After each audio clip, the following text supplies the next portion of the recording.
The Ashtavakra Gita thunders. It says, "If only you remain resting in consciousness, my son, seeing yourself as separate from the body, you will immediately become happy, peaceful, and free from bondage." Now, these are the immortal words of the boy sage Ashtavakra, just 12 years old, talking to King Janak himself, who is said to be the epitome of Indian spirituality, a person who worked in the world, who served the people as a king, but deep in his heart was a very highly realized mystic. And the Ashtavakra Gita truly is one of the most extraordinary texts in the whole world. It thunders with such a power. Its bolts of lightning and flashes of insight can change us forever. It awakens us to move from the unconscious to the conscious, from darkness to light, from ego to truth, and so on. It is indeed a unique text in Vedanta, in all of Hinduism, and in all of spirituality, all of world spirituality. And what is this that Ashtavakra is saying? He is telling Janak that you have forgotten how to relate with your own true self. Relate with your own true self. Don't just relate with yourself at the level of body. You relate to yourself as if you are the body. See yourself as separate from the body. And that's how you rest in consciousness. And so doing, you become immediately happy, peaceful, and free from bondage. So the moment you rest in consciousness, seeing yourself as separate from the body, you immediately become happy, peaceful, free from bondage. So it is a secret key to find the infinite. It is a secret key to move into your greatest freedom, into your greatest quality of heart, mind, soul. There's nothing to compare with that. It is the teaching which makes you available to your highest energy. And what is your highest energy? Your highest energy is not bodily energy that comes and goes. Your highest energy is not the energy of thoughts. Thoughts come and go like clouds against the sky. Your highest energy is your energy of pure consciousness. Identify with that. Once you identify with that, everything else takes care of itself by and by. So this is the first rule to create contentment in your life, to create immense contentment. Otherwise, everything is an anxiety, everything is an anguish, everything is a problem. Identify with your consciousness alone. This little boy sage, this boy rishi is telling Janak, forget about identifying with all your positions of power, all your material possessions, even your own body. That way you'll carry on dragging yourself. You'll get nowhere.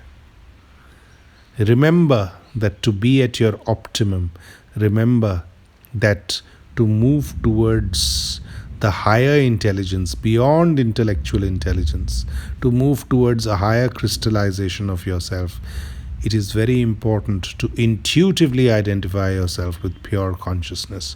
So doing, you face life, you face the world with a great courage because you have found your own face. And this is the very essence of the Sanatana Dharma, to find your own face. Truth is not to be achieved as such in Ashtavakra's vision. It is to realize truth by identifying with consciousness. So that is the golden rule, and that is the only golden rule. It is like a Brahmastra. It is like the ultimate weapon. It is like a spiritual nuclear missile which is capable of such great power to annihilate everything. And Ashtavakra Gita can annihilate all the contamination in our mind. It can annihilate all the anxiety. It can annihilate all the doubts that have been lingering within us. In that way, Ashtavakra Gita is utterly unique.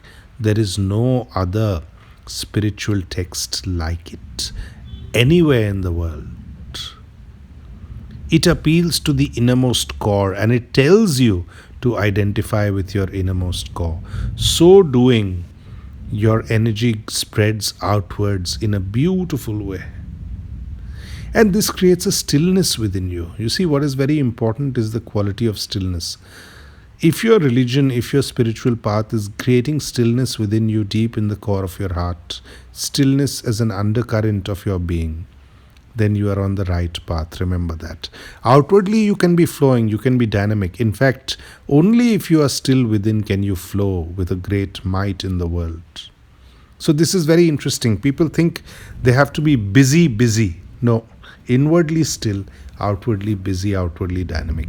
That is the beginning of wisdom. That is the beginning of all that is valuable in life. That is the beginning of the road to enlightenment. This constant ecstasy that you can experience by identifying with consciousness is the process of spiritual purification. It is the most painless, it is the most direct path to bliss. And it thunders, it roars like a lion.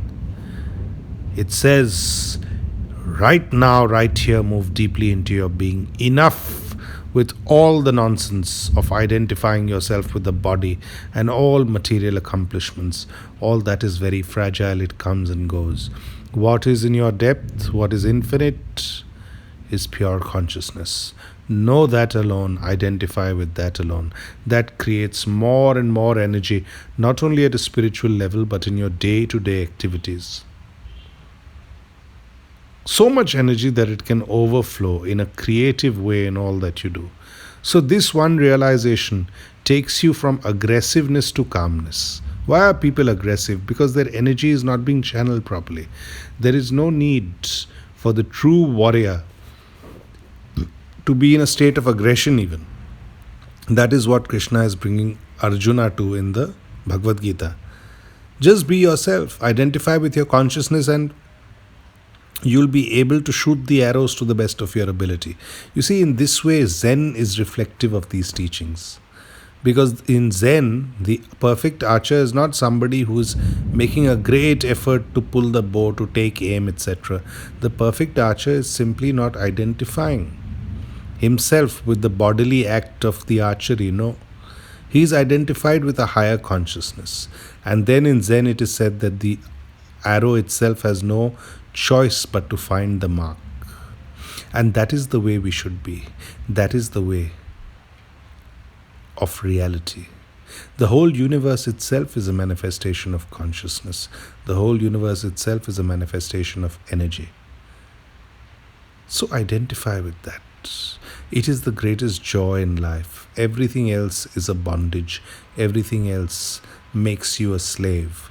You see, our identification with body and material things makes us a slave. Enjoy the material, that's besides the point. Ashtavakra never tells Janak once to become a sage, to become a monk, to renounce his position of power and position and so on. No, he never tells him that at all. He tells him you can carry on, but that's not the point. You can do anything, but it's the state of being that you are in while you are doing it is what matters. And this is also echoed by Gautam Buddha. He says it's not what you do as much as your state of consciousness while doing it. That is the essential, that is the natural teaching of the highest mysticism, the highest spirituality, and so on. It creates a great love. It creates a great energy. It creates a great meditativeness within our being. Our whole way of looking at the world changes intensely. Then you are able to see, as William Blake says, the greatest even in a blade of grass. You see, even the smallest thing becomes profound. That is the whole Samadhi experience. That is the whole enlightenment experience. It is like Vivekananda when he experienced the Samadhi state for the first time after Sri Ramakrishna touched him with his foot on his chest. Vivekananda saw everything dissolving. He saw even the walls dissolving into an infinity, into an endless void. So it is the eyes that we look at things with, which takes it into ecstasy, which takes it into joy, or on the other hand, takes it towards sorrow and anxiety. And the way to do it, says Ashtavakra, is very direct. Identify yourself with consciousness, rest in consciousness, relax in consciousness, let go in consciousness, seeing yourself separate from the body, and then you immediately become happy, peaceful, free from bondage, moving towards the realization of your highest joy, relaxation, success, and so on in life.